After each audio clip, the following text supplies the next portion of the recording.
Sawadee krap, sabaidi mai, and welcome to all the people joining me from Thailand. That is a lovely thing to see. A very big welcome to you, and thank you for welcoming me here. Kop ku krap ma krap. Kop ku ma krap, I mean to say. Namo Buddhaya. Today I'm going to continue a little bit talking about food, but not just food, about our meditation. Specifically mangoes and sticky rice, one of my favourites here. I remember when I first came to Thailand and I wasn't sure what to do, where to go or what to eat. I found a little stall near the SkyTrain thing in Bangkok selling little packets of sticky rice and mango, and I found it very comforting and very welcoming indeed. Food has that effect with us, doesn't it? Now, often it is the case in meditation when we begin this practice of Buddhist meditation, which is all-encompassing. It includes sila, moral virtue, which is keeping those precepts of no killing, no stealing, no sexual misconduct, no lying, and no intoxicants. It includes samadhi. Samadhi is sitting, focusing your mind, doing nothing. This is meditation, developing samadhi.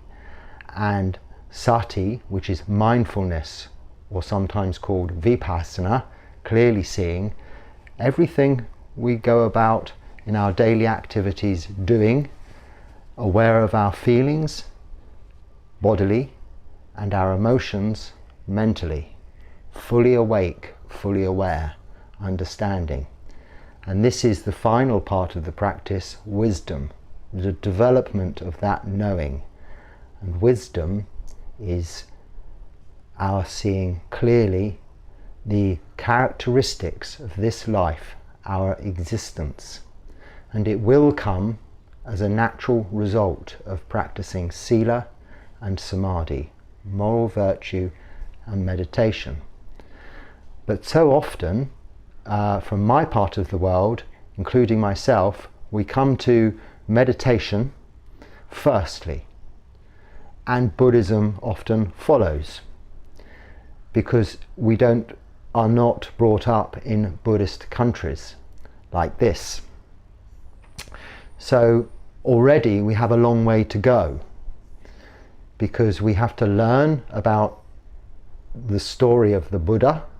We have to learn about sila, which isn't far from our ordinary moral upbringing. In fact, it's quite a bit simpler, but that is often the problem. When you lose some of the complicating factors of who you should be worshipping, how and when, and simply bring sila down to just being nice and kind and good, somehow our thinking minds develop complication in that. We have a natural, as human beings, wherever we're from, the human race has a natural tendency towards complexity, as does the very nature of the universe. What starts as a simple thing grows into a two-celled thing, a multi-celled thing, an organism, eventually what you see sitting here, a human being, as is the case with all conditioned things. All material objects we can see, hear, smell, taste, touch, feel and think about, we come across, are here, are made, have resulted as a result of causes and conditions, and are no longer, or not ever permanent, always impermanent. So as a result of that, we find things unsatisfactory. and we turn to something we can take comfort in. Now it could be, like I said, some nice sticky rice and mango, which is a very temporary fix, a nice taste, a nice feeling, and for a moment everything is okay. But meditation is something we develop for a longer lasting sense of contentment, peace, happiness, and harmony with our surroundings. Now, we often, when we first discover meditation, and I hear this many times, we have wonderful experiences. We eventually find we can relax our bodies, our minds settle, the clarity becomes there, like sand settling in water, the mind becomes clear, and good physical feelings arise of joy and rapture. Good emotions arise of happiness and a sense of well-being. And this can be considered a state of samadhi, which is most enjoyable. And you think, yes, this is what I'm meditating for. Calmness, peace, serenity, and harmony with all that is around. And you think you've got there, you think you've found it, including me. This is not really the case. Let me use this analogy. Rice, the little rice plant. Quite a beautiful thing and quite an amazing thing. In a very short time, after the rice is planted in the fields, given good soil to plant in, a good basis, given nutrients, so fertilizer, including the soil that it's planted in, of course much water, watering continually, soaking the ground. It's grown in the rainy season, and there's no shortage of water in the rice growing countries for it to thrive. And of course the sunshine to just give it the energy and bring it out of the ground. And these little plants shoot up and within a short while produce their fruits, which is the rice, to feed many. My sticky rice to go with my mango. Now this is a quick growing food, which is why it is so useful all over the world to nourish our physical bodies. Now then, if we look on the other hand at a mango, and you take the seed, the stone, the center of the mango out, there's this rather unusual sharp edged flat looking stone which we can plant. Similarly, in some fertile ground, we give it nutrients, a lot of water, fertilizer, all of the things necessary for the mango tree to grow. But whereas the little rice plant grows from nothing to being harvested in probably 3 months, 6 months at the very most, the mango tree is going to take a lot longer. Now once the rice plant is harvested, of course it's threshed, bashed like this, and the rice is taken and used. The rest of the plant, it's fed to the buffaloes or the cows, depending on where you are. So it all goes to good use, but then it's gone. That's finished. The mango tree, now it continues to grow. And let's say after a few years, not months, it will then flower and come to bear fruit, come to fruition if you like. And eventually, after a long time, a lot of water, nutrients and time to grow in fertile, well-conditioned, supportive environment, the mango fruit is there, ready for my enjoyment, your enjoyment, everybody's enjoyment. And then after that season, it will go on to bear fruit of almost improving quality from year to year, year after year, year after year. And this goes on and on. Now, I don't know how long a tree such as that lasts, but let's say it's quite a long time. Whereas the rice plant is gone, this tree that has had time to grow, establish firm roots, albeit very slowly, it bears fruit, which continues to nourish for a long time to come. Now, like our meditation, when we begin, it is like the rice plant. We have some quick fruits. It comes to fruition quickly, but that is then gone. And this is where we go so terribly wrong. We think that's it, and we try to get that state of samadhi again. We try to reap what we've sown. Nothing wrong with what we've sown. We've put in the work, we've kept the sila, the moral virtues, we've put in the effort, the discipline of sitting and meditating, and the rice has grown. We've developed good focus on our mental object, our meditation object, either watching the breath or saying the mantra Bhutto, Bhutto, Bhutto, whatever suits your needs to bring your awareness to a single point. You have developed that through much work and effort, and you are rewarded. However, we see that in those early stages as being it. And each time thereafter we come to sit, we're waiting for that again. And then we start trying, and that's the mistake. Doing and trying are words we shouldn't be applying to our practice of meditation. For instance, the moral virtues, sila, we don't do any of those things. There's nothing in our precepts like commandments that say you must worship, you must do this, you must do that. It says just don't kill, steal, refrain from sexual misconduct, don't lie, don't take intoxicants. So it's a not doing thing, but we're good at that. The doing thing is we can give. We can give very easily the gift of fearlessness by keeping sila, keeping moral virtue.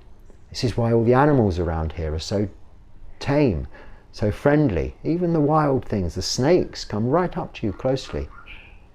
No danger, because they have no fear of you, and therefore you need have no fear of them. They are used to being around people that will not harm them. Millions of squirrels and little birds, geckos, all sorts here. It's a beautiful place because it's a harmless place, a harmless environment, and that's what we establish in ourselves for our meditation. And we can therefore, with that effort, reach samadhi quickly. On reaching this samadhi, however, we must observe it as a phenomena. We don't try to remember it, try to analyze it, try to understand it. We don't try to do it. We just sit and observe it, witness what is happening.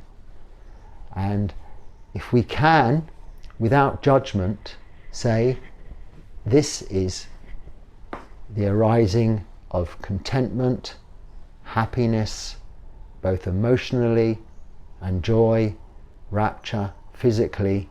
This is enjoyable. But it is just that. It is like the rice. It will go. It may not come again. And we continue. We continue to watch the breath, to say the mantra Bhutto, Bhutto, Bhutto. We continue to watch physical feelings as they arise, stay and pass away. We continue watching our mind as the thoughts come back, as the thoughts go from one thought to another to another.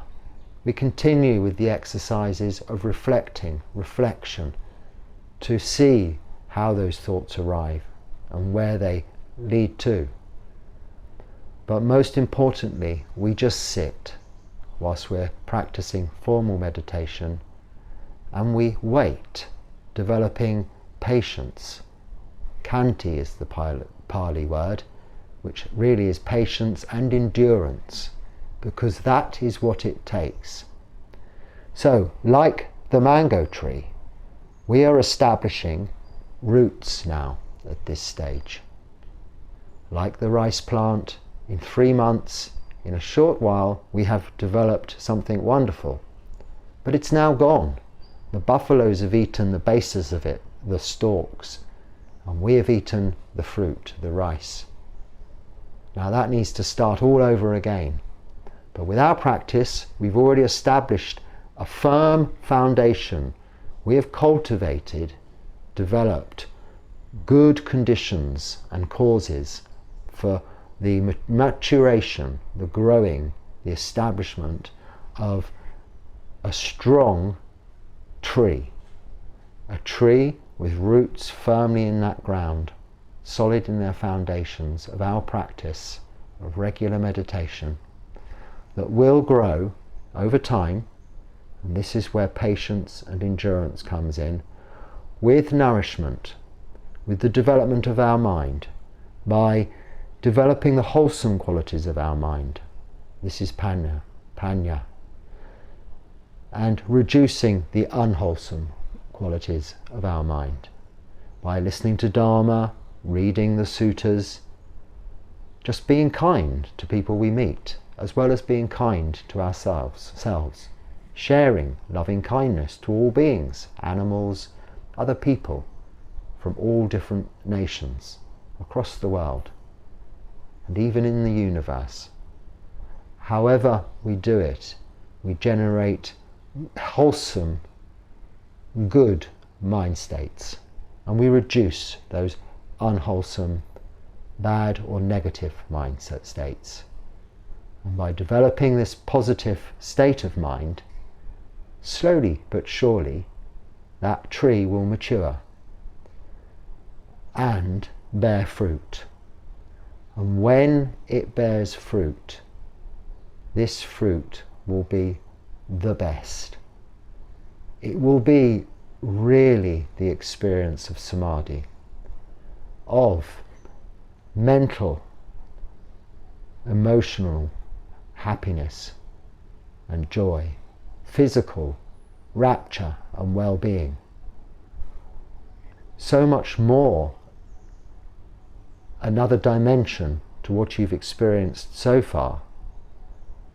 But even at that stage, it is not complete.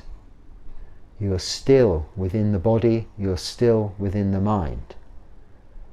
But you can understand the principle of where this analogy is leading us. This is a slow maturing tree, not a quick growing plant. In English they have the words perennials and annuals for plants. So you have annuals, which are plants which grow, I think this is the way round, each year, flower, fruit and die. And perennials which go on growing and growing and growing year after year and after year, always giving fruit or flowers. Could be the other way around, I'm not sure. Annuals to me means 1 year, so that would make sense. Regardless, this is what we're developing. We're developing an ability to meditate and bring our mind into a place of, yes, still experiencing phenomena from the point of view of the observer, though, the knower, though, not reacting. We are developing equanimity, unwavering. So like when there comes a hurricane, a tornado, a storm of rain and wind, the rice plants may all blow around, and because they're in this water-based soil, can often uproot and it can wipe out a crop. But this mango tree, through the torrential rain, winds and tornadoes, will just bow a little move a little, but it will remain firm at its base and survive through these turbulent, stormy times. And these are the outside changing, always changing circumstances, as well as our internal emotions, which can be just as stormy, continually battling to break our bow. But like the firmly standing mango tree, we stand firm. We ride through the storm and continue to bear fruit. And this is the aim of our meditation practice. And with this, we can ultimately go on to be able to let go completely of this physical side of joyous feeling, and even these mental happy emotions resulting from contentment for a very long time to come. And it is always there with us. This, once experienced, cannot be unexperienced, and it will return. You will return to that state of samadhi. The former state, this early stage, but significant phenomena that we so often experience and think of as having established samadhi, may never come again. And this is where sometimes people sadly give up and think, I tried, I got there, and now it doesn't work. And this trying, being disappointed, trying again, being disappointed, trying again, makes you feel like you are doing the wrong thing. It brings about the fifth of the five hindrances, skeptical doubt. And that's the worst thing. We don't talk about doubt so much. We just say, oh, well, you just have to accept that the Four Noble Truths are just that, the truth, and the Noble Eightfold Path is how you get to Nibbana. That is true. But doubt will arise. When you put in all this effort, you get somewhere, and then it doesn't come back.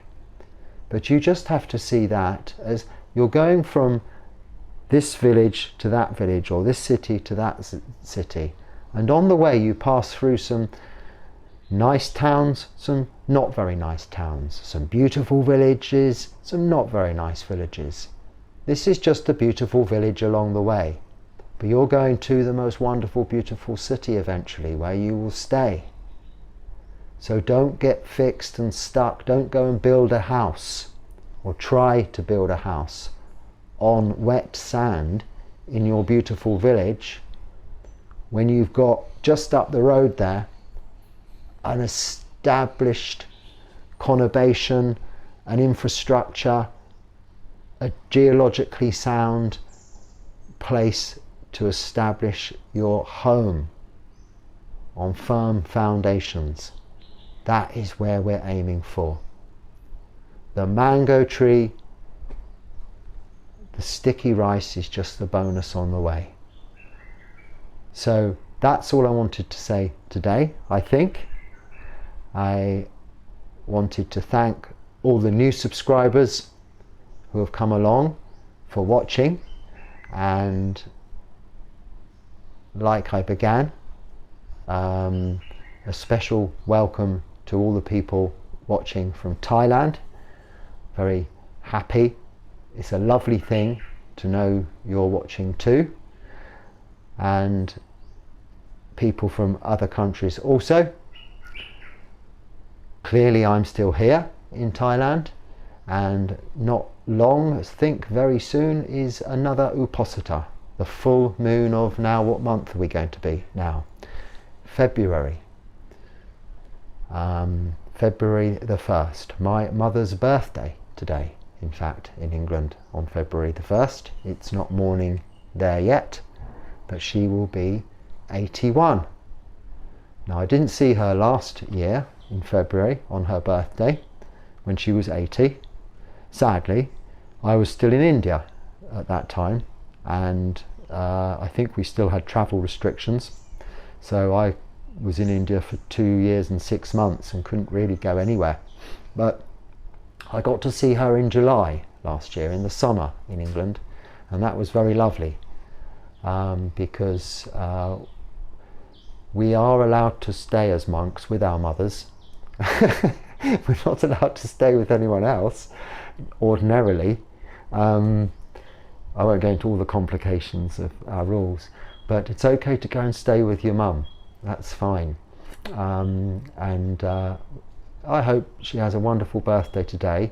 I know she's been feeling a little bit unwell, so I'm thinking of her with lots of metta,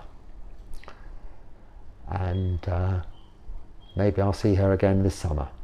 So happy birthday to my mum, and obviously much gratitude and thanks to my parents for bringing me here, because we must always respect that, and that is a great way to develop metta. One final thing on that point.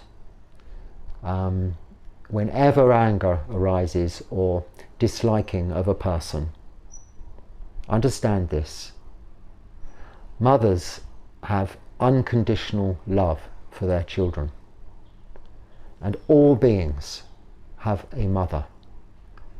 Even if that being doesn't know their mother, or the mother doesn't now know that being, there was a time that mother nurtured, brought about, and gave birth to that being with unconditional love. Whatever that person does, however that person behaves, whatever they go on to be or become, in a positive or a negative way, what cannot be doubted is the unconditional love of that mother for that being. Always remember that, because whomever is giving you difficulty in life, you can look at them and say, I can't dislike you, I can't hate you, your mother loves you, and your mother will always love you. And this really does help soften any ill will that may arise in you and make you a better person. Namo Buddhaya, Sawati Krap and Chokdi.